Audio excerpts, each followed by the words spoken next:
What's up, you guys, and welcome back to my channel. Today we're going to be talking about the serial killer Israel Keyes, and he is someone that I've wanted to cover for a very, very long time for a plethora of reasons, but I've always seemed to push the video back again and again and again because I can't quite wrap my head around Israel Keyes and his methods. He's very, very different from any other serial killer that I have ever heard about, point blank, period. Even FBI profilers and different FBI agents have stated that his methods are unprecedented. It's one of those situations where it's not like they knew there was a serial killer and it was having to catch them. It was no one even knew there was a serial killer. No cases were linked. There was no idea in the air, and then one mistake he made had him caught, and then the stories unraveled. And it's just very scary because usually serial killers have specific patterns and behaviors and specific victim profiles, and Israel seemed to lack majority of what you typically see. And even though I pushed this video back so many times over the past couple of months, almost every single case I've looked into, his name has popped up. And it really led me to looking more into this and the fact that out of the 11 believed victims, 7 of them have not been identified. And when I looked even deeper than that, the FBI is begging for the public's help. So that's why I decided to go ahead and cover this video. Now, while I was looking into serial killers, when I was researching Israel and their patterns and how individuals seem to have this fascination with serial killers, I realized that Israel was actually one of those people. And he was someone that read books like Mindhunter and read about different FBI profilers and their techniques, and it taught him a lot of the different things that he knew and probably utilized while being a serial killer. And I wanted to know more, so I ended up stumbling across a documentary on Magellan TV, who I need to thank as today's sponsor. Magellan TV is a membership streaming service that was founded by filmmakers, producers, and curators to bring a unique selection of documentary movies, series, and exclusives. They have a ton of featured genres. There's something for absolutely everyone, from science, nature, history, fiction, space, and obviously my personal true favorite, which is true crime. As someone that constantly consumes documentaries and because of that constantly runs out of documentaries to consume, Magellan TV was the perfect option for me. You guys, they add new content weekly, so there is something different all the time, and you can stream from anywhere such as Roku, Apple TV, Amazon TV, and all the documentaries stream to you with no interruptions, and you can even watch some of them in 4K at no additional fee, which has been, just saying, absolutely awesome on my brand new TV. And as I said, I ended up stumbling across this documentary, and it was a series called Crime Files on Magellan TV, and there was one particular episode in that series about serial killers, and it featured different serial killers. One that you guys would probably recognize off the top of your head is Peter Tobin, and the entire program went into the behaviors of serial killers,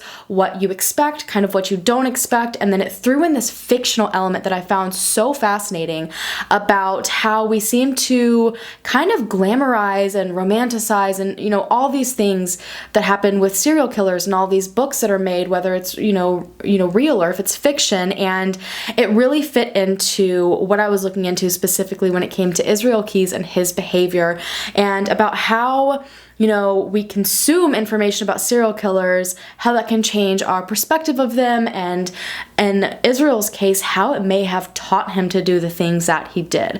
It was very, very fascinating. I highly recommend it, and if you guys want to watch it for yourself, all you have to do is go to try.magellantv.com/Danielle Hallen, and you will get a 1-month free trial. I can assure you guys you're going to absolutely love it, and after this, you can go and watch the episode on Magellan TV for yourself and see just how scary Israel Keyes is and how different he is. Thank you again to Magellan TV, and now let's get into Israel Keyes. I figured the best way to describe him was the way that authorities saw him for the very first time, which was through one of the victims, the victim that caused him to be caught and unraveled this web of crimes that absolutely nobody was expecting. It was the one time that Israel broke one of his main rules of no local killing. killings. He was a very calculated, very in control serial killer for the 14 years, if not more, that he was killing people. But he had this rule of making sure he completely disconnected himself from the victims, from the locations where the victims were abducted, from the locations that the victims were killed. And at this point in time of the crime that I'm about to speak about, the abduction and murder of Samantha Koenig, he was really losing control. He was getting to a place where he could no longer control his urges, and it was this breaking of this one rule that ultimately led to his demise. On February 1st, 2012, 18-year-old Samantha Koenig from Anchorage, Alaska, was heading to her night shift at a local coffee stand, one of those coffee stands that unfortunately we don't have here on the East Coast, at least where I live. It's a little stand that's usually put up in a parking lot. It was called Common Grounds, and she was working there until about 8 p.m. that night. Now, Samantha was a very reliable worker. She had tons and tons of friends, which I will speak more on in a little bit. She loved her family. She lived with her dad and her boyfriend, I believe, and she had a great relationship with both of them. She had been dating her boyfriend for about 9 months, and he was the one who was supposed to pick her up that night from her shift. So around 8 p.m. or a little bit after, her boyfriend got off of his job and immediately went over to the parking lot where Common Grounds was located in Anchorage to pick up Samantha. But when he arrived there, Samantha was not there, and the entire coffee shop looked like it had been shut down properly. I don't really know what he was thinking along this time. I don't know if he believed that she maybe left with another ride. Maybe he showed up late and she figured she just got tired of waiting. Maybe she got off early. But all I know is that he ended up going back to their house, and she was not there either. I think right off the bat, Samantha's father and boyfriend knew that something probably wasn't quite right, because from what I've seen, Samantha was kind of a homebody. She liked to be with her family. She liked to be with her boyfriend. And if she wasn't with them, they both knew where she was. And it wasn't until a couple hours later when they figured out that they were very right. Something had gone wrong. Samantha sent a text message to her boyfriend, and it said something along the lines of her being tired of things and wanting to get away and go on vacation. And this didn't seem right, because Samantha was 18 years old. She couldn't just, she didn't have a car, and she couldn't just leave her job when her boyfriend was coming to pick her up, a boyfriend she had a good relationship with, to go back home and live with her dad, who she also had a good relationship with. It didn't make sense that she was just going to up and leave and go on vacation. Everything in her life at the time was going okay. There wasn't anything that would have caused her to do this. And on top of that, the way that the text message was worded immediately seemed like someone else had written it. This was not the words of Samantha at all. So both her father and her boyfriend decided to go ahead and report her missing. By the next morning, authorities managed to contact the owner of Common Grounds to say, look, she went missing from your coffee shop, even though it was closed up. We think something might have happened right out here while she was waiting for her ride. Do you have surveillance footage? And they happily passed it over, and it showed something terrifying that honestly no one really expected. Around 8 p.m., the footage shows that Samantha is doing exactly what she was supposed to be doing. She was shutting down the coffee shop, and right at 8, right as they were closing, it appeared another customer. The last customer walked up to the window. Samantha seems fine. She seems in a great mood. There doesn't seem to be anything bothering her, and she walks up to the window, takes the order, makes the coffee, and as she goes to hand the coffee to this person, all of a sudden she throws her hands up as if she has a gun pointed at her. After this, she proceeds to back up. She's clearly panicking a little bit, and it appears she's instructed to turn the lights off. And as soon as she does this, the person jumps through the coffee shop window. When this person jumps inside, it's kind of clear that Samantha believes, or seems to believe, this is a robbery, that this intruder is just going to take a few things and leave, but that's not what happened. This intruder did not take anything other than Samantha. This was an abduction. Samantha's phone had obviously gone with her, as well as her debit card and pretty much everything that had been brought with her to work that day. And the eeriest thing about it is that this wasn't taken when Samantha was abducted. This intruder, this abductor, came back after the fact and got into the coffee house and grabbed those different items and left. And shortly after doing this, her bank card was used at an ATM, likely checking the account for money. But they had no leads. They had no idea who would want to do this to Samantha. She was a really calm, chill person. She had her close group of friends, she had her family, her boyfriend, and that was pretty much it. So they decided to start where most investigations start, which is with the family and friends. But pretty quickly, everyone was ruled out, and it seemed like they hit a wall. So they decided to go ahead and see if any of the other local businesses had any surveillance footage that may have shown things from a different angle. Maybe a car was involved, maybe more people were involved, maybe they could see where this person came from, and sure enough, they hit the jackpot. At a nearby business, there was another bit of surveillance footage that clearly showed the coffee stand, and it showed Samantha and this man walking away from the coffee stand and getting into a white pickup truck. After close examination, they were able to see that the truck was likely a 1999 to 2007 white Chevy truck. That's pretty much the closest they could narrow it down to. They decided to do a quick run of how many vehicles are in the Anchorage area that would match this, and they came back with thousands of results, which yes, technically does kind of narrow things down, but that's still a whole lot of work. So they decided to go ahead and bring in the FBI, because at this point they have no leads. They're not sure who would have done this. This person was trying to access money, so they were wondering if there was going to be a ransom, and all they had was this car and thousands of different matching vehicles on a database online. Local authorities utilized FBI profilers to try to figure out anything they could about who may have attacked Samantha and taken Samantha, while her family and the community rallied together to really spread the news. I know that within such a short period of time, flyers had been put up all over the state of Alaska. They had hosted a few searches, there was a vigil, and hundreds of people showed up, you guys, and the videos bring me to absolute tears, because there's people that are just screaming, you know, what more can we do? How can we help you? What else is there? There was just such a massive outpouring of love and support for Samantha's family and close friends. And just as things started to seem to come to a standstill, something changed. 3 weeks later, after Samantha had been taken, another text message came into Samantha's boyfriend's phone from Samantha. Well, again, Samantha. It said, "Connor Park sign under pic of Albert, ain't she purty?"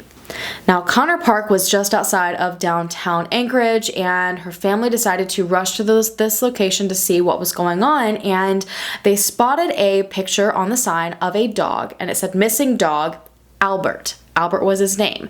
Underneath of that pic of Albert, they found a plastic bag, and inside of the plastic bag, it appeared there was a couple pieces of paper or just something that seemed a little bit odd. So her family called authorities, and authorities showed up and took this in as evidence. Upon looking into this plastic bag, they found a few very disturbing things. There was a picture of Samantha. The picture itself it appeared someone had edited it. It was made to be very blurry, so it was kind of difficult to see any details. There was a newspaper that was very clear that said February 13th, indicating that she was okay. And, you know, from the first when she was abducted through the 13th, she appeared to be alive in the picture. They gave this picture to Samantha's dad to positively ID her because it was so fuzzy. And he said, you know, yeah, this definitely looks like her, but the one strange thing is that she has a braid in her hair, and she never ever wears a braid, but it definitely does look like her. And apart from this picture, there was a ransom note. This note basically said, I want $30,000 deposited into Samantha's bank account immediately, and I don't know if it promised that this person would give her back or what exactly would happen, but authorities kind of saw this as a great idea because they could put in money into the bank account, and the only way this person would be able to access it would be if they went to an ATM. They obviously aren't going to risk going into a bank or anything, but ATMs, first of all, have surveillance footage, and the FBI would be able to work with the bank that Samantha was with to get alerts the second the bank account was accessed. So that's exactly what they did. I think they put in $5,000 at first just to see what would happen, and sure enough, shortly after this, her bank account was accessed. It was accessed 3 times total over the course of a few days, and $500 was drawn out each and every time. That wasn't anything significant. That was just the most that was allowed to be withdrawn every single day. And every single time, authorities were just minutes behind this person. And so they decided, okay, whatever, we'll look into the surveillance footage since we apparently cannot get there fast enough. But when they did this, it gave them no more answers either. This person was wearing a mask and gloves and was fully clothed head to toe. A hood was up. You could not tell a single thing. You couldn't find a car in the background. You couldn't see which direction this person was going. So it led them nowhere. And then again, there was silence until March 7th. But instead of her card being used in Anchorage, her card was used over 4,000 miles away in Willcox, Arizona. And authorities were baffled. They immediately started sending out information everywhere they could along these different areas in Arizona, thinking where this person might go next. And they also gathered the surveillance footage from the ATM that this person had used in Willcox, Arizona. And the same thing, they were able to see this person was wearing a mask and a hood and gloves, and they couldn't tell anything except the abductor this time slipped up. And in the very background of the footage, they were able to see a white Ford Focus. So while they didn't have a full description of the person that was the abductor, they were fairly certain that that car was absolutely involved. And at this point, keep in mind, they believe that Samantha's still alive. If this person sent a picture with a date on it and then also asked for a ransom, it's very possible she's out there alive somewhere. Could she possibly be with him? So all around Arizona, they sent out information to the police. But shortly after this, there was another ATM hit in New Mexico. And then shortly after that, another one in Texas. And then there was a little bit of a pause and then a few more in Texas. And while each time the surveillance footage gave them no more information, they were able to see that this person was clearly following a very specific highway, going a very specific direction. So they decided to think ahead and kind of tell authorities further along the line, look, this guy may be coming your way, look for a Ford Focus. And on March 13th, that Ford Focus was found. There was a state trooper that happened to see this white Ford Focus driving along that looked really, really familiar to the car from the photo and the surveillance, and he decided to scope it out. This car was parked at a local motel in Texas. The trooper waited for the driver to come and get in the car, and when he did, it was this white male, and he got in the car and drove off, and the trooper only had to wait for him to make any sort of traffic infraction at all in order to pull him over. As soon as he did, the car was pulled over. When the trooper approached the window, it was this very average looking white male. When he got this man's ID, it was an Alaskan ID, so it matched up with what Alaskan authorities were saying, and it was a 34-year-old man named Israel Keyes. Now, back in Anchorage, Alaska, they're sitting here scratching their heads because they're like, who is this man?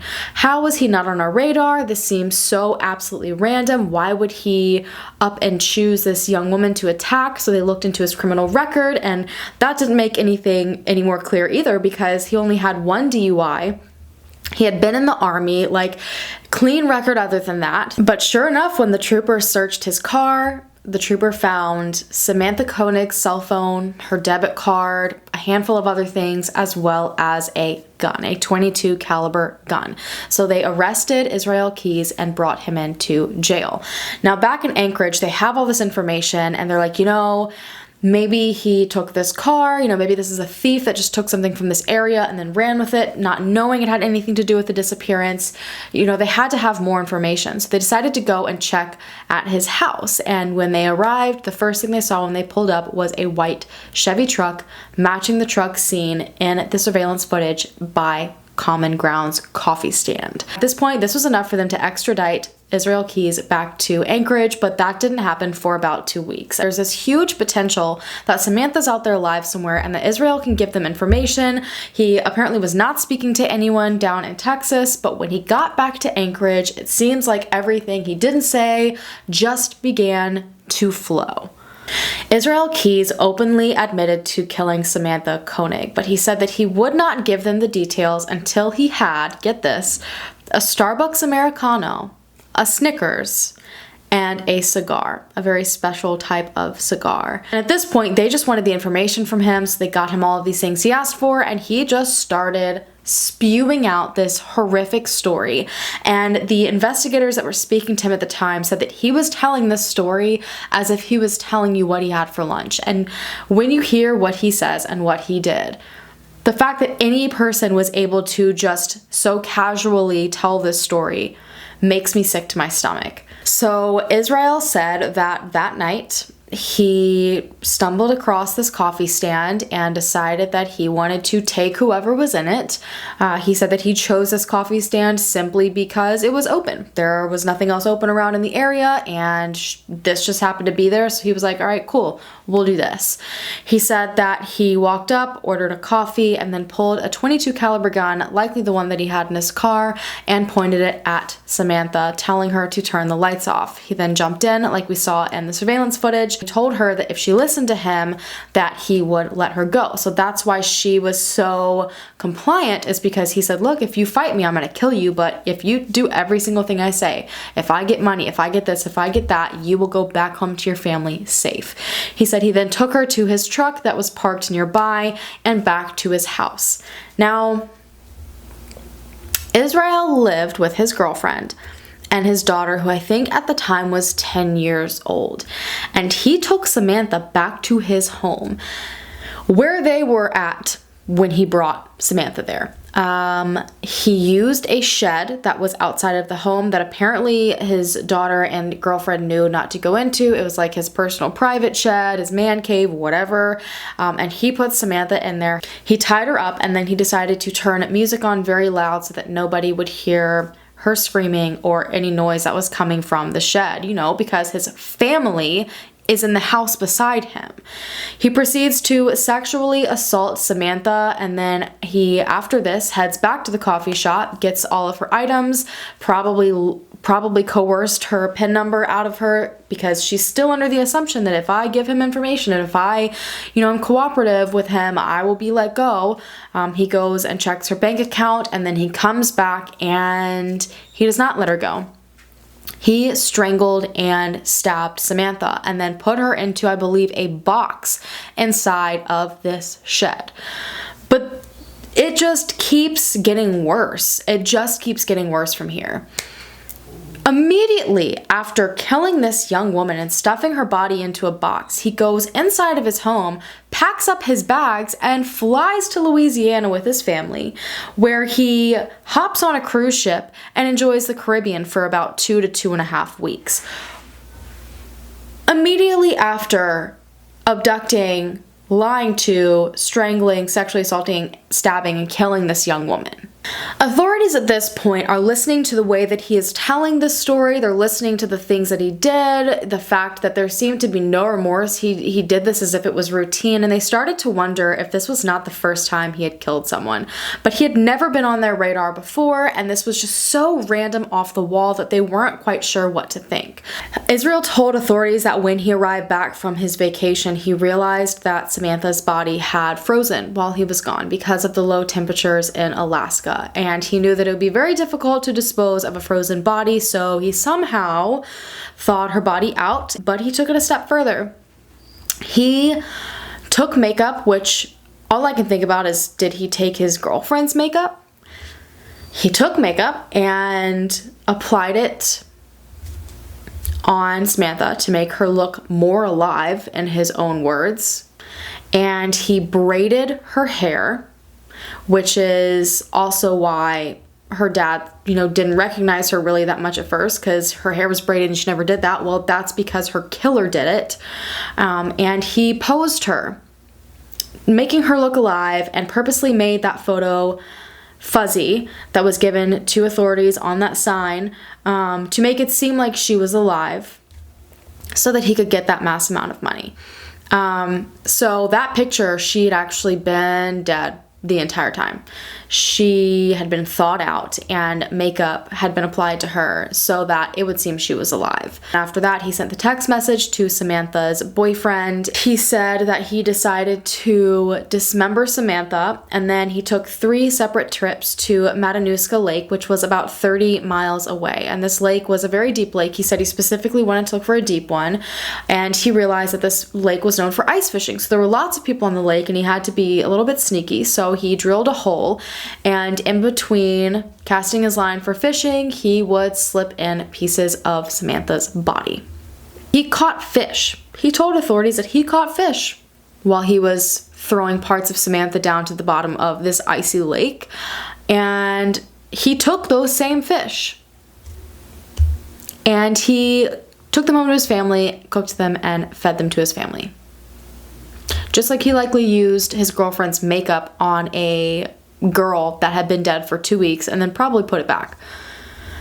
It just, I told you guys, like, I can't wrap my mind around how someone can do that and not think twice about it, not flinch, bat an eye. He laughed when he told him, he's like, oh, I cooked the fish and took him home to my family. It's disturbing. Samantha's family and friends were devastated at the horrific way that she had been murdered simply because she was just in the wrong place at the wrong time. She was just trying to work her shift. And this crazy man chose her simply because of that. And his story just continued to get darker because everyone, again, that they had spoken to were like, there's no way Israel is capable of this. There's no way that he did this. But he was also looking authorities in the eye without flinching or without any sign of remorse, telling them exactly what he did in the most gory detail that he possibly can. And while authorities are thinking in the back of their mind, you know, this man could be a serial killer, Israel starts to basically admit that himself. Spoken to were like, there's no way Israel is capable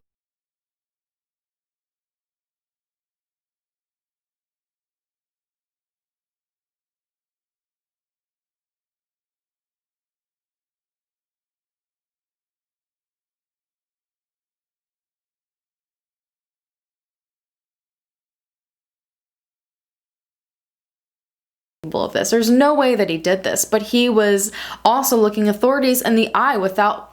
Israel said that he was actually two different people, and he had been two different people for a very, very long time. And when authorities asked him how long he had been two different people, Israel said for 14 years. So to authorities, this translated to he had been killing people like this for 14 years, and they had a lot of victims that they had to find.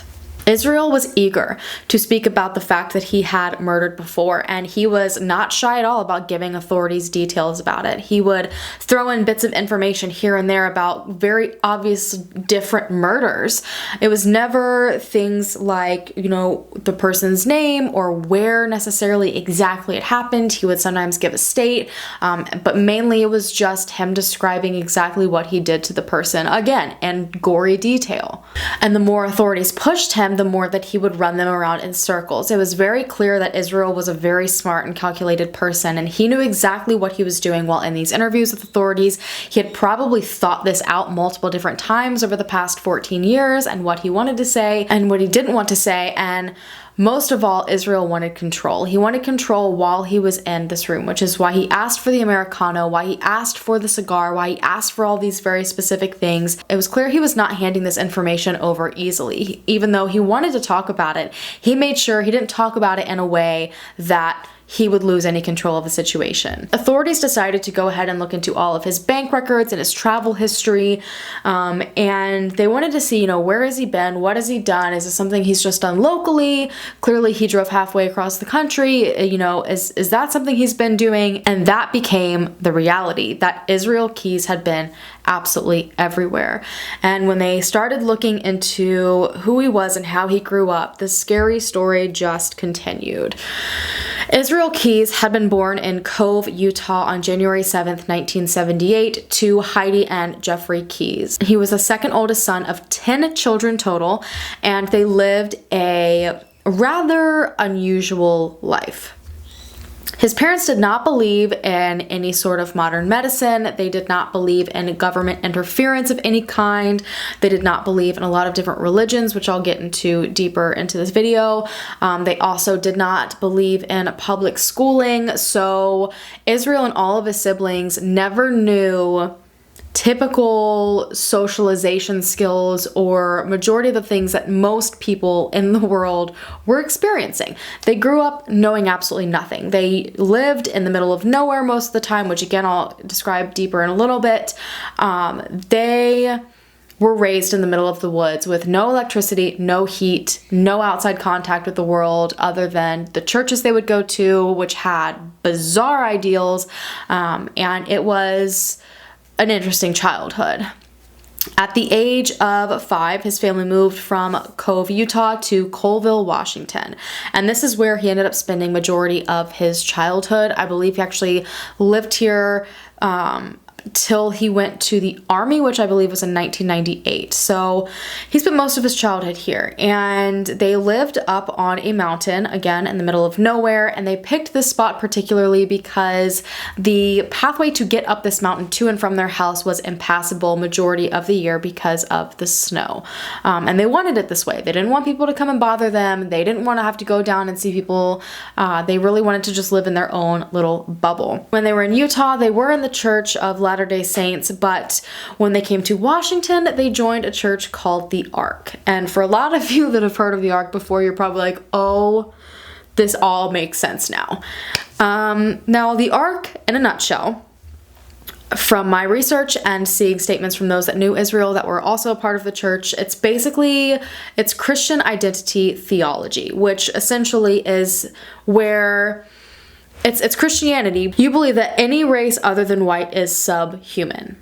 But it goes way past that, even to anyone other than any white person in the church, even other white people, anyone who just disagrees with what this church believes, they are subhuman. So it's basically creating, as it was described by those that went to the church, like an us and them situation where everyone in the church, they're superior to everybody. Their ideas are the only that should be believed, and anyone who thinks other than that is crazy, subhuman, not worthy of time and attention. And it was scary knowing that he was raised in that sort of environment and what he went on to do. And it is believed that this likely contributed to how he could so easily dehumanize pretty much anyone. He saw himself as being the superior. And that even came through when he was being interviewed by the FBI, because when he was in that room, he genuinely believed everybody revolved around him, that he could demand anything, that he was smarter than everyone there, that there was no way that anyone would find out any information about what he had done. It even comes down to how he thought that everyone viewed him. He said that everyone that ever knew him in life never actually knew him. They were seeing what he wanted them to see, but that the only person that really knew who he was himself. He was just raised in a very scary environment. This church, just an FYI, is actually seen as a cult, and it's even on a list of racist and terrorist organizations. So it's just a really scary situation, and this is what was molding his life growing up. And he started to display very odd behaviors at a very young age. And now there's a lot of debate on whether the way he was raised and this church and things like that, if they contributed to it or if he would have been the way he is regardless. I know that's just like an overall argument between people who are curious about serial killers, but he started to show signs at a very young age. He would go out hunting a lot. Again, they lived in the middle of nowhere. That was something that they did frequently, hunting, fishing, but he seemed to do it for very different reasons. It wasn't to gather food or anything like that. He seemed to get this thrill out of killing and torturing animals, which we see a lot with serial killers. There was a particular time where one of his friends or someone that just grew up around him, I think this person was in the church, said that he shot a deer and he knew he didn't kill this deer fully. And instead of doing what hunters do, which is go and finish what they started and then gut the deer, he decided to gut the deer alive. And it was just instances like this over and over again. He would reminisce during FBI interviews of people that he would bring over to his home to go hunting with him, or if he'd be playing, he would torture animals. And he said that he realized at that point that maybe he was a little bit different because he thought these things were hilarious. He genuinely thought they were great. He was still laughing about them when he would tell the FBI about them. But he said that he would look and like his friends would be getting physically sick, like throwing up from being so disturbed and disgusted. And he could never understand why they reacted like that, because he thought that it was great. He also started to do things like stalk his neighbors. He would watch them, wait till they left, and he would break into their homes. Usually he would only steal their guns to, again, torture more animals. A lot of people that knew him said he gave them a very uneasy vibe. Like, he just seemed like something was off. Something wasn't quite right. His social skills were different. And Again, very typical of serial killers.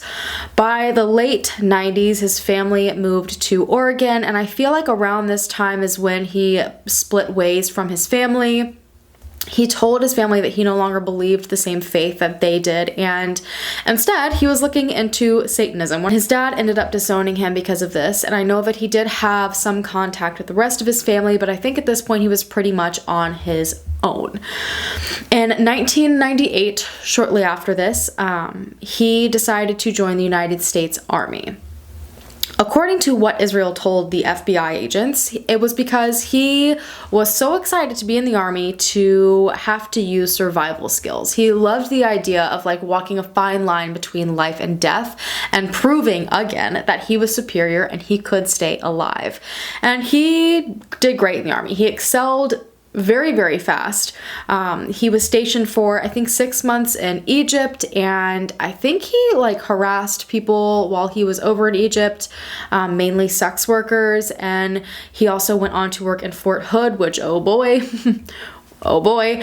And then he went on to Fort Lewis in Washington, and that was the last place that he was stationed. And while he was there, he ended up meeting a young woman in Nia Bay. She was part of the Maka Reservation, which I found very interesting, and it kind of comes into play later. He was, raised with these ideals that any other race, indigenous people, all of that, they're all subhuman, but he did end up, dating this woman and having a little girl. 2001, while she was still pregnant, Israel was honorably discharged. He was done with the army, and he decided to move into his girlfriend's home in Nia Bay, where he lived for 6 years.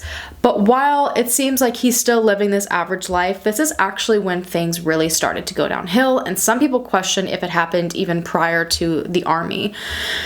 He had decided, according to his own words, while he was in the army, that he was going to fully start acting out on his urges to and fantasies of killing strangers.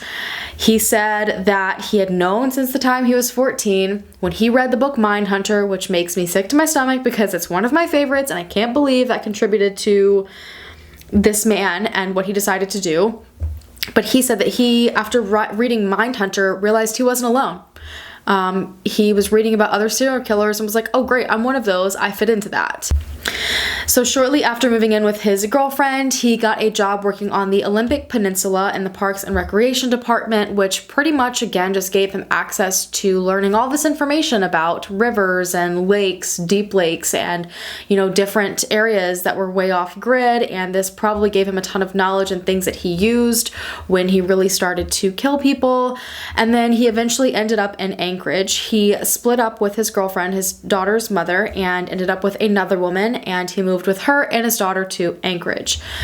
But authorities, are like, okay, so he has this crazy backstory, and he's saying that he killed Samantha, and he's saying that he's killed other people before, but they really wanted proof at this point. Because unfortunately, just a confession doesn't really get you anywhere, surprisingly. I feel like most people believe you go in, you give a confession, and it's like, okay, they said they did it, so let's move on. That's not how the justice system works. So usually needs to be something else backing that, because people can say whatever they want. We see it all the time. We're wondering if maybe he was just getting off on, telling authorities these fake stories and sending them off on a goose chase. He seemed to love the attention, so it wouldn't be that surprising. But he finally decided that he was going to give them 2 victims' names, but he again had conditions. He did not want any of the information or his name going and being posted by any media, and I think it's ironic and funny in my opinion, because he said, I don't want this to turn into some kind of true crime BS, and anyways, we'll move past that. I thought that was really ironic. He did not want his name in the media because he was worried about his daughter seeing it and his mother. FBI profilers and other people have looked into it and been like, he used that as a scapegoat. He probably didn't really care at all. And on top of that, he also wanted an immediate execution date. Now, he had no idea about the justice system for the most part. He believed that he could just go in and demand this execution date after he'd confessed without giving any physical evidence, and that it would just be done, that he would be killed and everything would just move on. But that's not how things work. First of all, the death penalty, usually execution dates are way far out in advance. Trials don't happen for, years sometimes. Granted, if the person pleads guilty, things can move a little bit faster, but still, it's not something that anyone takes lightly. Ending someone's life is irreversible. And whether they confess or not, there's a certain process that has to be followed so that something bad doesn't happen. And so they couldn't promise Israel this. They said, we'll keep your name out of the media, but as best as we can at least, but we can't give you an execution date. And he fought this for a while. It was not what he wanted. He was not understanding that it wasn't as easy as he thought it was. But authorities tried a different tactic that they believed would work in their favor. They said, okay, well, if you want an execution date, what we can do is you can give us as many names, locations of bodies, murder weapons that you can give us that you've been involved in, things that, you know, only you would know, and then that would make it more likely that you will get sentenced to death, because it seemed like he was going to go in and plead guilty, which means, you know, he's passing up his trial, and the judge would then have full rights to decide what exactly would happen to him. And they basically said the more people that you have a trail behind you that you've admitted to, the more likely you'll get what you want. But still, he just wasn't so sure about this. They decided to work on him a bit, and after a few more Americanos and a few more cigars, he finally gave them the two names. This brings us to 48-year-old Bill and 55-year-old Lorraine Currier from Essex, Vermont. So yes, the other side of the country. And I was kind of to myself thinking, they're gonna be blown away. My viewers are gonna be blown away when I speak about Israel Keyes, because when I was speaking on the Catherine Kaloje video and I brought up the fact that they believe Ted Bundy may have been involved, everyone was like, oh no, he couldn't have been involved because he was on, like, he's on the West Coast and, you know, he couldn't have gone that far. And you guys, if you knew the way that this man, that Israel Keyes, moved around this country undetected, like from one side to the other in no time, like the fact that he was in Anchorage, Alaska, and then all of a sudden he's in Texas, you can't put anything past this man. You cannot. So basically, Israel claimed that it was June of 2011. He flew from Anchorage to Chicago, so he didn't even fly to Vermont. He flew halfway, and then he rented a car and drove the rest of the way. He made this trip with the sole intentions of killing someone. No other reason. And this is when the FBI and police found out about Israel Keyes' kill kits, or kill caches. They've got a few names. It's exactly what it sounds like. Again, Israel was unlike any other serial killer, and this is one of the main reasons. While most serial killers have a specific kind of target, kids, or, you know, brunettes, or redheads, or college kids, or, you know, the list goes on and on. Israel did not care who the person was. They could be short, tall, a kid, you know, an adult, a grandparent, a brother, like a couple. It could have been a mom and a son. Like, it didn't matter who it was at all. The thing that he cared about was location and planning.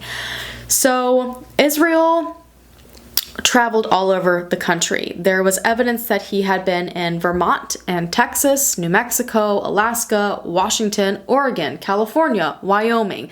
He had driven through New York. He had driven through New Jersey. He had been in Egypt. He had been all over South America. Through the army and through his own bizarre travels, he had been everywhere. And while he was on these little vacations of his, he would scope out spots that he was like, you know what? It would be cool to put a kill kit here, to hide a kill kit here, and then come back to it later and use it to kill someone in this area. He would get the orange Home Depot buckets, the ones that are waterproof, and he would fill them with guns, a few different magazines. He would fill them with a few different stocks, tons and tons of ammunition, duct tape, rope, knives, Drano, basically everything he would need from the abduction to the murder to disposal of the body, all contained in one simple bucket that he could take and use. And then I don't even think anyone knows what he did with them afterwards, if he put them back, if he found a new location for them. But basically, He admitted to having 11 or 12 of these, and one of those was located in Vermont, and he had buried it in 2009 while on another road trip on the East Coast that's linked to a whole bunch of different crimes I'll get into later. He was displaying things that no other serial killer had. This patience. You know, most serial killers, they're waiting for that person. They're waiting for that one person to walk by, or, you know, that they stalk, that they attack, and it's a spur of the moment thing. But this was not what Israel did. He didn't care who the person was. He waited until all of a sudden he's like, hey, I think I want to kill now. And he went to his bucket and he killed whoever he came across that fit the bill. And unfortunately, Bill and Lorraine were two of those people. So he said that he arrived in Essex, Vermont, and he got a motel room, and he drove around for a little bit to scope out a place to kill his victim, or victims, which it ended up being. And this is something that he said he would do. Sometimes he would abduct them and kill them, you know, in the same place and then dispose of them. Sometimes he would take them somewhere else and torture them for a while and then dispose of them. And sometimes he'd take them after he killed them across state lines for thousands of miles and, you know, dump their bodies. But he said this time he wanted to take the victim or victims to a location, and it ended up being this abandoned farmhouse that he found while out driving around. So then after he found this location, he decided to take his car back to the motel, and on foot, he just was like, I'm gonna go walk to the first neighborhood that I find. And all he wanted was a garage, so there was easy access into the home. He did not want there, or he would at least prefer there to not be any pets or children, because in his own words, they complicated things. And also he apparently said that after his daughter was born, he decided he wouldn't hurt children. Again, we'll speak more on that in a little bit. And he found the Courier's house. He said that he could tell from their backyard and the way it was laid out that there were no kids there. There weren't any toys. There were also no dog toys. It was just an older couple. So he decided they were going to be the victims that night. He waited a couple of hours for everyone to go to sleep in the neighborhood, and then he decided to get in to the garage through a window, a fan in a window. And then once he was in the garage, he shattered some glass, a glass door that was there, and got in and said within seconds he was restraining both Bill and Lorraine. He told them that they were going to get into their own car, and he was driving them to a location. And one thing that is odd that, like, really, in my opinion, shows that he was two different people was that he also, before taking them to their car, told them to put slippers on so they wouldn't cut their feet and get hurt while walking across the glass that he just broke, breaking into their home on the way for him to kill them. But he didn't want them to cut their feet. I don't know if maybe that was a display of him having, you know, the two different people, or if maybe that was just an example of how perfectly he cleaned up after his crime scenes and left absolutely no evidence behind that there was a struggle or anyone had been harmed. But he loaded them up in the car and he took them to the abandoned house. He took Bill downstairs where he fully restrained him, and he took Lorraine upstairs and he began to sexually assault her. Now, she had almost escaped one time while he was restraining Bill, but unfortunately, Israel managed to gain control again, and while he was sexually assaulting Lorraine, Bill started to break free downstairs, had to go downstairs, and apparently Bill got out, or almost got out quite a few times, and this final time, Israel was kind of tired of it, so he just shot and killed Bill. He went back upstairs and ended up strangling Lorraine, and he put both of their bodies, I believe, in trash bags and put them downstairs in the basement of the abandoned home. And immediately he left and put thousands of miles between him and this couple that he had just killed.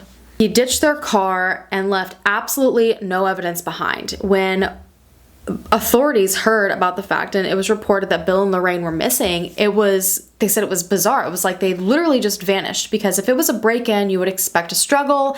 It was clearly a break-in because glass was broken, but there was no struggle within the home.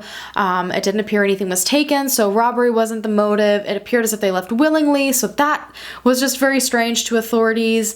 When they found the car, there was no DNA evidence or anything left behind in it, so it was very strange. The only thing that I think they gathered was a sketch that was done. Someone believed they saw this man driving Bill and Lorraine's car, and looking back, the sketch looks an awful lot like Israel Keyes, but other than that, there was nothing linking him to this crime at all. Authorities immediately notified Vermont police that were investigating, and they were shocked. Bill and Lorraine were the most unsuspecting victims. They kept to themselves. It didn't make any sense. Their entire family was just destroyed at the fact that they had just vanished. And to hear that, this sweet couple had so viciously been taken from this world was devastating and gut-wrenching. They went straight to the house that Israel said that he killed them in, and they were expecting to find the remains in the basement, but they showed up and found that the house had been demolished. And upon researching it, it was actually demolished very shortly after Bill and Lorraine had been killed. Everything from the house after being demolished was taken to a local landfill, and the FBI and local authorities searched for 12 weeks, as much as they could, desperately trying to locate the bodies of Bill and Lorraine or any evidence whatsoever. And they had absolutely no luck. And when Israel was told that this house had been demolished, he laughed. He laughed and was like, oh, I had no idea. But honestly, I think he did know. I think this is one of his control plays that he did. Right around the time that he gave up this information, authorities were getting sick of his crap. They were, originally giving him coffee and cigars and playing buddy-buddy with him, but he was not giving them anything new, and they were getting irritated. And I think he started to realize he was losing control over the situation. And I think he wanted to give them someone, but he didn't want them to have any evidence to prove it still, so they would have to keep running in circles and keep playing this game with him. And so I personally think he knew, absolutely knew, that this house had been demolished and they'd find nothing, and that's exactly why he gave them up. I think it also gave him a way to speak about some of his victims and, this intricate, gory story that he seemed to love to tell. I think this was a way of doing that and him being able to, applaud himself for his own work without, again, actually directly being physically linked to it. At this point, authorities are at a complete loss because they're hearing the kind of monster that Israel is. He's openly telling them the horrific things that he has done, but they still have nothing physically to back it. They tried to convince him to give up his kill kit that he used when he murdered Bill and Lorraine, but he would not give them the one from Vermont. But he did give them an area in Alaska that he was stashing Drano, I believe. And then I've also seen that a kill kit was found in Wyoming. I don't know if the one in Wyoming is the one that I have pictures of. It was found near the Green River, and what was contained in it was exactly what he said were in all of these kill kits. And I'm not sure if this one was given to them by Israel or if someone stumbled upon it. I feel like it was given to them. But what's even crazier is when they found, the Drano. No DNA evidence on it connecting it at all to Israel Keyes, even though he put it there.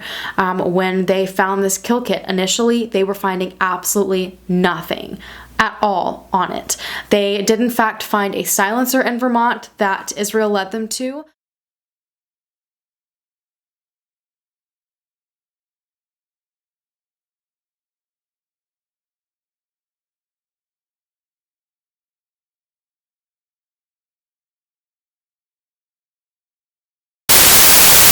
Nothing at all on it.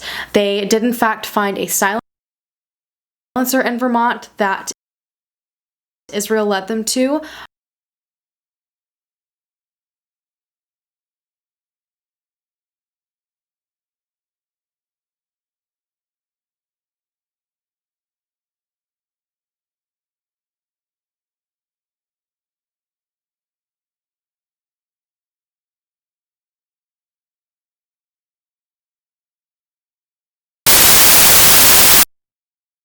Nothing at all on it.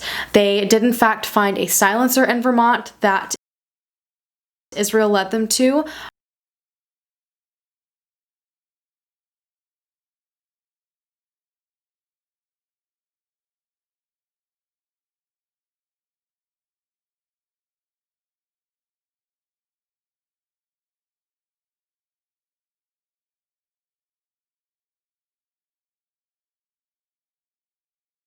Then they found something from the kill kit that had a perfect thumbprint. There's a thumbprint on a bullet and it perfectly matched Israel Keyes. And when they told him this information, out of everything, this is what he was upset about. This is when he, for the first time, was like upset. And it was because he felt like he hadn't done his job properly. He said he was disappointed in himself for leaving evidence behind because that meant he wasn't doing a good job. So while it seemed they maybe were getting closer and they maybe were starting to get to him and he was maybe going to give up more because he realized maybe he hadn't done as great as he thought he had, all of a sudden Vermont police released his name and he lost it. He was pissed.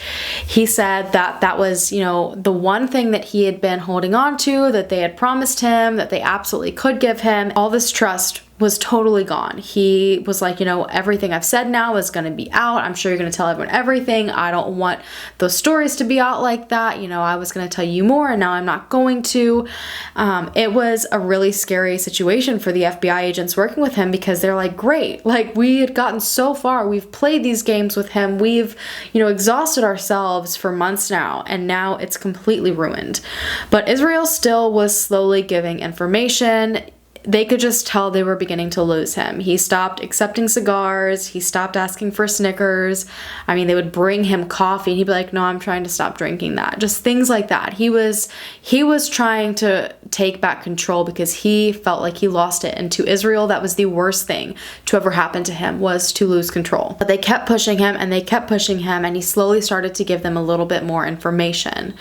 He told them that his first attempted murder was in 1997 or 1998 before he joined the army. He was, again, around like 18 years old at the time. He said that he was working in Oregon on the Deschutes River, and this particular river, especially the location he was at, was known for tubing. A lot of teenagers would go down there in their inner tubes with their beer and with their soda and snacks. They would just float down the river and have a great time. And at one point, he noticed that one of the groups had a young woman who was floating pretty far in the back of the group, away from everybody else. So he watched her from the beach for a while, and then when she got far enough away, he waded out into the water and grabbed her. He took her to the campground bathroom where he tied her up and sexually assaulted her, and he had full intentions of killing her. He knew everything he was going to do, from how he was going to kill her. He knew exactly where he was going to put her to kill this young woman. And she actually might have been a young girl, because he said she was either anywhere from 14 or 12, 14 to 18. But he said that she wouldn't stop talking. And it messed with his mind. She kept asking him questions about himself. She kept saying personal things about herself, and it was humanizing her. And it was getting through this dehumanization that he was trying to cast on her so that he could kill her. And she kept saying things like, if you let me go, I promise I won't tell anyone. And he ultimately let her go. And he said that was the last time he ever let anyone go, because immediately after she left, he realized he had a weakness, a weak spot, and that made him sick. That means he had lost control, and he vowed to never let anyone go ever again. Now, from what I've seen, this young woman has never come forward. She's never come out and said, I was this first victim. So I don't know. Part of me is like, did she actually get away? Or, maybe she's just so upset and disturbed from what happened to her, what he did to her. So I can't really say I don't blame her for coming forward either, because I can't imagine having, to live with that kind of trauma and then knowing that that same person that did that to you went on to be a huge serial killer and you were going to be his first victim. But after this, what he claimed was his first attempted kill, he said he then went into the army, which we already spoke about. And then he said after he decided in the army he was going to act on his, fantasies, he came back and killed someone in Nia Bay. He said this is where his first kill was, at least in Nia Bay or the surrounding areas, because he said it's very boring there. A few months after this, he said that he killed his second and third victim in Washington, but he gave no real specific location. He just said that it was a female and a male. He killed the female first. He did not state how, at least I haven't seen how. I'm assuming based on his track record, it was probably strangulation. He then killed the male with a shovel. It's believed that this happened at the same time and that they were a couple, and he said that he buried them, so it seems he's kind of straying away from the water aspect of things. And then he said that in 2005 and 2006, he killed 2 more people. These likely were just individuals. Again, I'm unsure where exactly. There's 4 victims in Washington. So we have Nia Bay and then the couple. So I think one of those may have been one of the ones in Washington. And he kept bringing up to authorities Crescent Lake in Washington, which is the deepest lake in the United States. I haven't double checked this, but from documentaries that I've watched and what he said it was somewhere between 500 and 700 feet deep, and that no one's ever been to the bottom of it. And it is believed that he tossed one of his victims to the bottom of this lake. I know he's mentioned an old anchor to possibly weigh them down. He did have a boat at the time, but unfortunately, there is no way of knowing if he put anyone in the bottom of this lake because of its depth. He then told authorities that after this, he killed someone in New York. I don't believe he gave a time frame for this, but they are pretty sure they narrowed it down to someone. And because of these different bits of information that he gave, they were trying to match it up with his travel information, all of his travel history, and see if they could also, back check that with missing persons in the area. But keep in mind that I also said that he stated once his daughter was born, he wasn't going to harm young children. Now, this was taken a few different ways from authorities. He could have said that in a way of, oh, well, I had been harming children, but now I decided not to. Because according to his timeline, he started killing around the same time his daughter was born. So take that for what you will. But it also made things difficult because there's a lot of great databases for missing children, but there are not a lot of great databases for missing adults. And authorities were having a really hard time connecting information and making sure they got everybody and everything was in the right place. And a lot of the times as well, these different databases for adults just don't contain the same kind of information that you would find when looking up a missing child. There's nowhere near as much detail. A lot of the times, honestly, when I'm looking up in these databases, there's a lot of false information as well. So it was proving to be very, very difficult. But they were able to see that again in 2009 when they believed he went and buried his kill kit in Vermont that he used to kill Bill and Lorraine in 2011, that he likely killed, this is likely when he killed someone in New York. He made a road trip along the East Coast in 2009, and around this time they found that a woman named Deborah Feldman went missing from New Jersey. Now she had no one. She was kind of a drifter. And her missing date was actually kind of up in the air because of this. But authorities narrowed it down to believing that she went missing on April 9th of 2009, around the time frame when Israel was in this area. And they knew this because Israel admitted to robbing a bank, which apparently he also did, that they found out in this moment, in Tupper Lake, New York, around this time, just days later. I think it was like the 12th or the 13th of April, so just days after he may have taken Deborah Feldman. The FBI believes that Deborah was picked up in New Jersey and potentially killed in New Jersey and taken across state lines, which Israel was known for doing, and disposed of in New York. And then they believe that he went and robbed this bank and then stashed a future kill kit, because it seemed to be a pattern based on what he was saying, that he would kind of go big all at one time. It'd be like one big explosion. He would kill someone, stash a kill kit, or rob a bank. Or he also was involved in arson sometimes. Again, the list just like keeps on going. It's so crazy to authorities finding out that he also was robbing banks, because it's like, how does someone do all these things, commit all these huge crimes and just not be caught for it? And he was like, yeah, I was the one who robbed the bank in Tupper Lake, New York. And they looked back, they collected all the information they could about this robbery, and it matched perfectly what Israel was telling them. He said that he showed up with a note and a gun. He was going to pass the note to the teller for the money, so he didn't have to use the gun. But he said when he walked in, he pulled the note out, but then noticed that tons of people were in there, so he panicked and pulled out the gun. And the pictures taken from surveillance from this bank robbery show a man in a mask, just like all the ATM footage, holding a note in one hand and a gun in the other. And they're just like, how on earth did you get away with all of this? I don't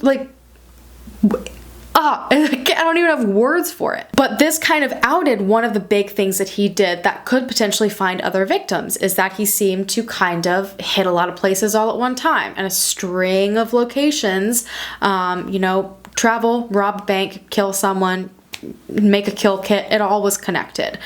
So back to Deborah. They not only believe that she was a victim because they managed to find her on a missing persons database, being in that sort of general location around the time that Israel was there, but her name was also found on Israel's computer. Now, this was huge for authorities because Israel was smart, and he didn't document anything on purpose. Like, all of his kill kits, they were not written down anywhere. They were not stored on any hard drives anywhere.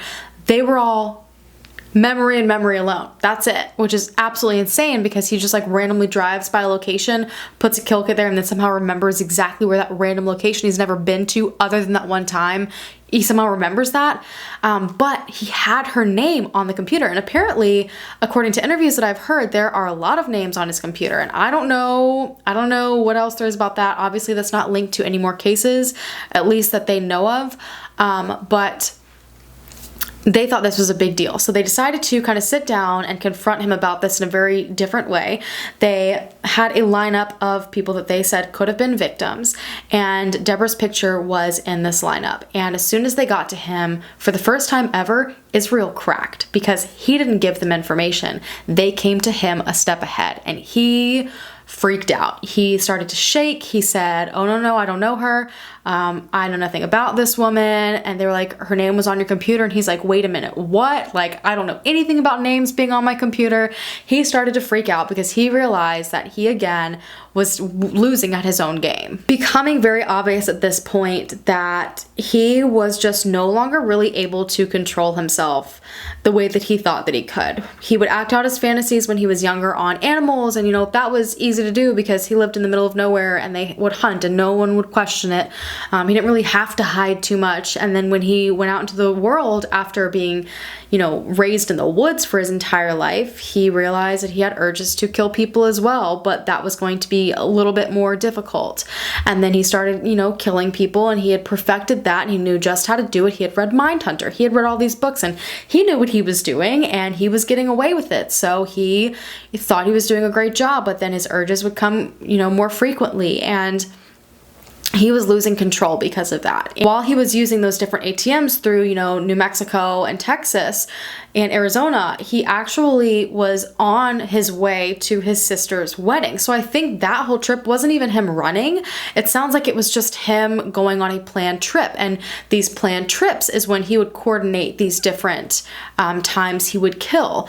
So no one would question him about why he was gone for so many days. He'd be like, "Oh, I have to go to my sister's wedding. I've got to drive. It'll be easier." But that would give him, multiple states that he could drive through, many different options, and lots of time of being by himself to commit these crimes and not be questioned by family about why were you gone for days? Why were you in this state? Why were you doing this? Why were you doing that?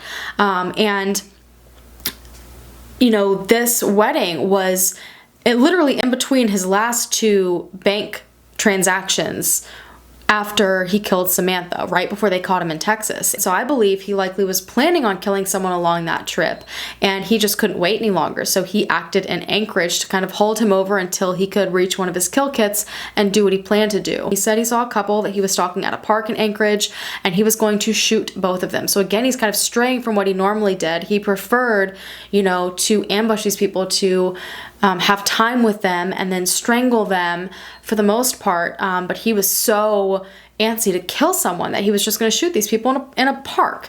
And two officers ended up pulling up, totally unrelated, and it scared him away. And then shortly after that is when he ended up attacking and killing Samantha. But he said after Samantha, he just didn't feel that, he didn't feel the urge subside when it came to killing people. And so they believe that he likely killed someone on his way through Texas as well. But he just was unraveling. He was, falling apart, and these names were now showing up on his computer, and all these things were being found, and he was just in the midst of really realizing that he was never going to be fully in control ever again. At this point in time, he had hinted that there were 11 or 12 kill kits out there, and this really indicated that he had 11 or 12 victims. But this was backed even further when sometime, I believe in November of 2012, 11 skulls that were drawn in blood his own blood were found in his cell, all on their own piece of paper, and investigators believed that each one of those represented one of his victims. And they decided to kind of test this out similar to the way that they tested out the Deborah Feldman idea, because Israel wanted to make sure that his story and what he did was told the way he wanted it to be told. And he wanted to make sure that everything he did was recognized for what it actually was. And so he would correct investigators when they would say something wrong, because he did not want the wrong thing getting out there, because he worked too hard at what he did for the wrong thing to get out there. So they decided to just start stating 11 victims as if it was fact, because they knew based on the months and months of questioning him that he would correct them if they were wrong. And he never did. So they believed that he in fact had 11 victims. Now, there were some that began to speculate that he started killing earlier than 2001, but this is when the FBI has released that he started killing.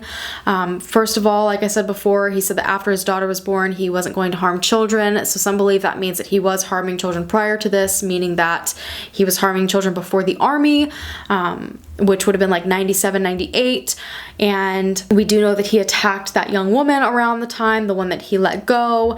And a lot of people started to think also because of this that he was involved in a local Colville murder that happened of a 12-year-old girl named Julie Marie Harris. Lived in Colville the same time that Israel did. He was 18 at the time that she disappeared and was murdered. It was March 3rd, 1996, and Julie was waiting for a ride to church when she disappeared. And her mom, I think, almost immediately realized something was wrong and that she was missing and searched all over. Some people were saying, you know, there was a serial killer in this area who was in the middle of realizing he wanted to kill people. And this young woman had 2 prosthetic feet, so it would have been an easy victim in his eyes. So her prosthetic feet ended up being found about a month after her disappearance at the mouth of the Colville River, and about 20 miles away, her remains were found a year later by another river. And a lot of people also think that because there's bodies of water involved, this is very possible. 48 Hours has done a documentary on Israel Keyes, and in this, they specifically speak about Julie and the possibility that she was one of his first victims, that he was killing before 2001. They apparently sent people to talk to her friends when they went to do interviews, and one of her friends at the time stated all these years later that they had never told anyone, but Julie actually met Israel at the local pool. And according to this friend, Julie gave Israel her address and her phone number, and this information had never come forward before. And honestly, I was pissed because 48 Hours told her mom this for the first time while videotaping her, which I think is very unsavory in my personal opinion. I think that's, if I was told something that way, I'd be very, very upset, especially information like that someone had allegedly been keeping secret for years and years and years. They also told the FBI the same information, and the FBI said that they had never heard of this before and that this person would need to come forward so they could investigate the lead further, but I have yet to see that this person ever did come forward. So at this point, I don't know if that's a proven fact to link Julie with Israel, proving that his murder started way before 2001, or if, you know, it's still just speculation, but I've seen nothing new in Julie's case linking her further to this. But there are a lot of people that believe it's just way too coincidental that she was taken around the same years Israel was in that area and basically becoming a serial killer. Authorities have also asked Israel if he killed anyone in Canada, and he apparently was traveling on the Alcan Highway in 2007, which is this long highway that goes all the way up through Canada into Alaska, and he was there, I believe, for a week. He was on that highway. But when they asked him this, you guys, he gave a response that makes my stomach turn and makes me very worried. When they said, "Have you killed any Canadians?" his exact response was, "Canadians don't count." Now, there are a lot of people out there that believe that Israel contributed to some of the deaths along the Highway of Tears. They started in the 70s, so obviously he did not start them. It would have been years and years after that he would have participated in any of those killings.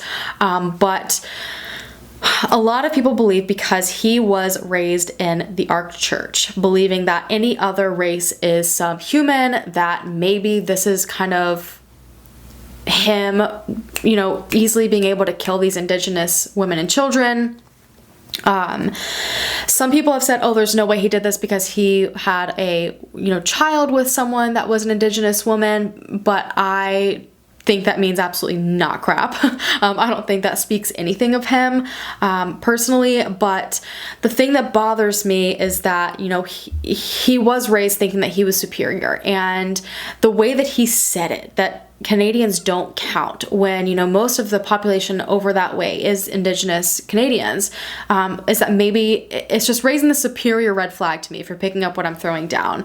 So he's either basically saying that Canadians don't count as in he just kills them for fun and doesn't count them because he believes they're subhuman, or he is saying that for some strange reason he just decided Canadians don't count so he wouldn't kill them. And I don't know about you, but based on his history, one of those seem to fit in better than the other, and it's not the latter. It's definitely the one where he just kills them because he thinks they're lesser. So there's this huge question mark up in the air of, you know, how many Canadian deaths could he be responsible for if they didn't count?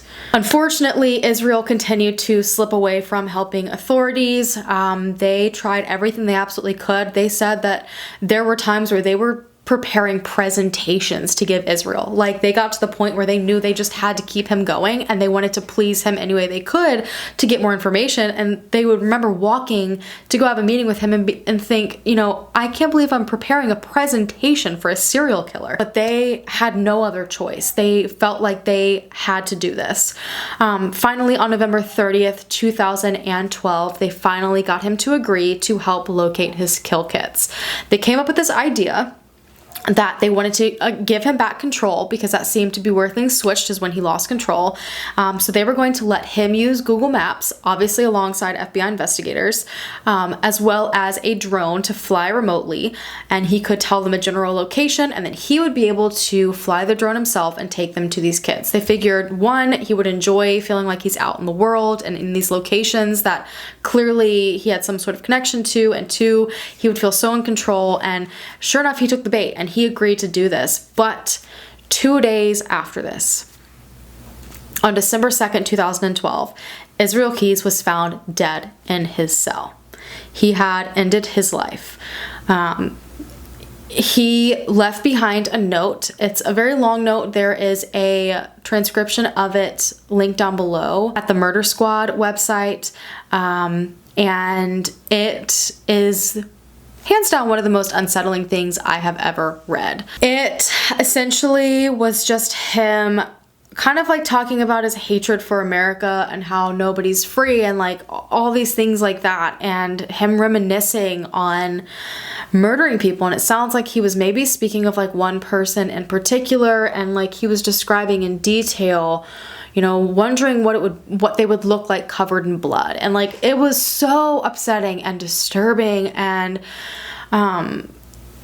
it was a poem, which made it 10 times worse than it already was. And unfortunately, it gave authorities no further answers. It was not written in a way that he intended to give them answers. It's like his beautiful farewell to killing people that he thought was just the greatest thing in the entire world.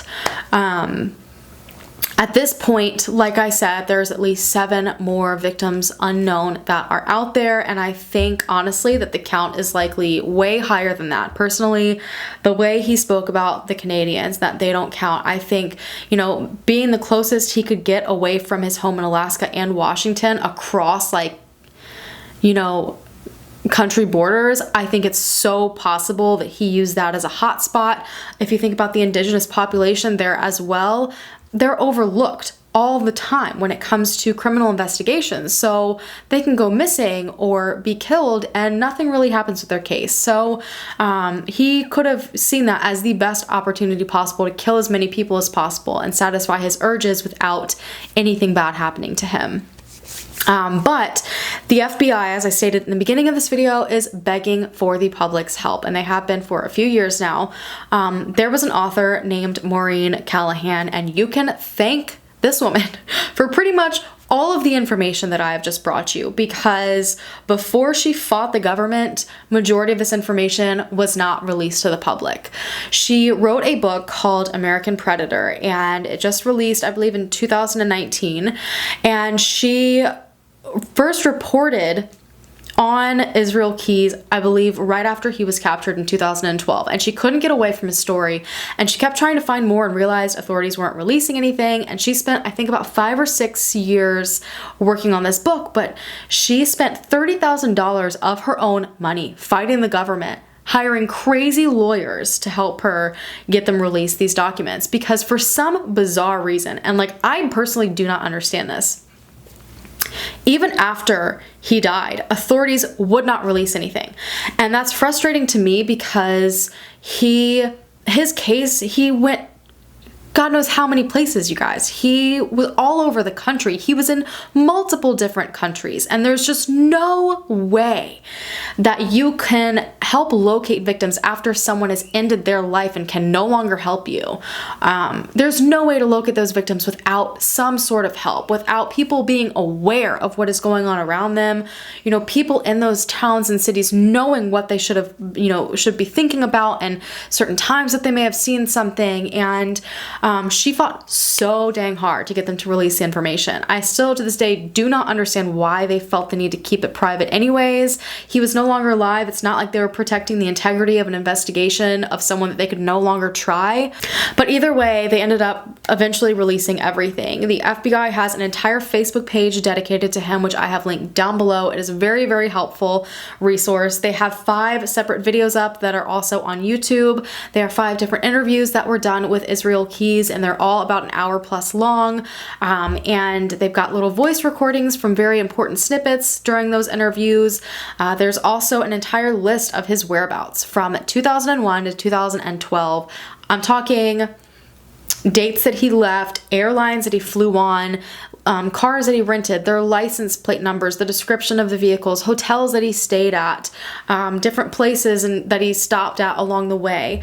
There's an interactive map as well. So if you see a particular location that you live and you see he's been there, you can just hover your mouse over it and it tells you where he's been, what car he was driving, what he was doing, where he stayed. So hopefully people locally can be like, all right, actually, you know what? I saw something in this time frame. I didn't know he was here, because he didn't make an impression. He drove through these places. He was in, he was out. So they're relying on the public remembering things to lead them to the right places. The FBI has also said that it's very possible that he killed someone near the Green River in Wyoming, where one of the kill kits was found. He didn't seem to travel too far away from his kill kits when it came to picking them up and then murdering someone. They believe there's a victim somewhere nearby. He also spent a lot of time in California's wine country in 2007, in May in particular, and he stayed in a place called Healdsburg, I think it is. I've heard it pronounced a few different ways, but he did something very odd there that makes authorities believe it's likely this is another location one of his victims was disposed of, at least. He rented a kayak at a local campground in Healdsburg, California. A couple of the ways that he told authorities that he would dispose of bodies was by boat or by kayak. So him renting a kayak is a huge indicator that someone was disposed of in that area. That doesn't necessarily mean they went missing from that area, because we know he can cross state lines, which just makes this 10 times more frustrating. But there are people that could have maybe seen him or seen something strange, or seen him in another nearby location at that time that could give authorities answers. There's not a type of victim that they can easily look for in a database. There's not any real specific pattern.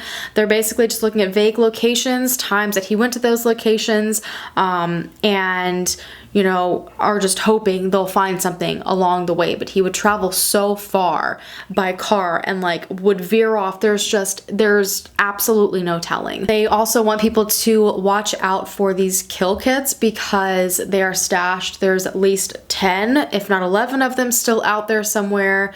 He also apparently would put money after robbing banks and money caches. So there's also money ones that are thought to be out there. And they believe that if they are able to find these, people that are, out exploring, hiking, doing all sorts of different things. They could stumble across one of these, and that could pinpoint a location that someone may have been killed in, and they could use other bits of the puzzle that they have to piece it together. And honestly, that scares me, because if no one knows about what he did and his kill kits and these different bits of information, on all of it is so important. It would be so easy for someone to stumble across something like that and be like, oh look, a whole thing of like free ammo and guns. Like maybe someone stashed this here because they were hunting. Not everyone's gonna look at that and be like, oh wow, this is from a serial killer, I know about this. So that's why I thought it was so important to get this story out there, and for you guys to continue getting the story out there, because it's things like the kill kits that will lead to the victims. I just want everyone to know what this man has done, simply because that is the best chance that these unnamed victims have at being found and their families getting any sort of closure, because at this point it's like a needle in a haystack. Make sure you guys take the time to share this video or the FBI page for Israel Keyes everywhere that you absolutely can, because from what I've seen, not a lot of movement has happened since the FBI posted that page. I honestly think it's because not that many people know that it exists. I think if this information was spread like wildfire across the country, that different things would happen, that more tips would come in. Thank you guys so much for listening to the 4 victims that I spoke about today, and hopefully all the other victims' names are filled in eventually so that they can have some sort of peace and their family can have closure. And while there will not necessarily be any justice, at least no one will be sitting there with 1 million questions in their head, not having a place to go and grieve their loved ones.